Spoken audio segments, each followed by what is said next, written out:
अभी मुख्तलिफ इलाकों में प्रोग्राम वगैरह चल रहे हैं, तो अभी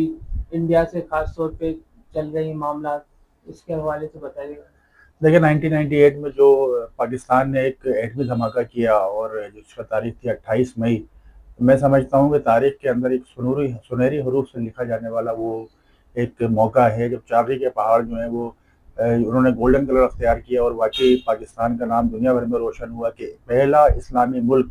जो दुनिया में एक एटमी ताकत के तौर पर उभरा। और हमने ये दिखाया दुनिया को कि पाकिस्तान किसी से कुछ पीछे नहीं है। तो हम इस मौके पे सबसे पहले तो खराज तहसीन पेश करेंगे हमारे डॉक्टर अब्दुल कदीर खान साहब को कि उन्होंने पाकिस्तान को एटमी ताकत बनाने में अपना किरदार अदा किया। उसके बाद हम अपने साबिक वज़ीर आज़म जुल्फ़िकार अली भुट्टो की खिदमत को नहीं भूल सकते कि उन्होंने एटमी प्रोग्राम की शुरुआत की और नवाज शरीफ की हुकूमत में इसमें एटमी धमाके हुए।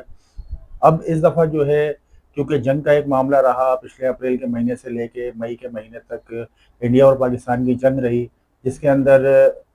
ख़ास तौर पे मैं ज़िक्र यहाँ पे ज़रूर करूँगा हमारे जनरल आसिम मुनीर साहब का, जिन्होंने जिस तरह खिदमत दी, जिस तरह सीना सिपर होके और फ्रंट लाइन के ऊपर, यानी मैं समझता हूँ बॉर्डर पे जाके उन्होंने जंग लड़ी है। इसीलिए उनको फील्ड मार्शल का एजाज़ भी मिला और ये एक ऐसा एजाज़ है जो बहुत ही कम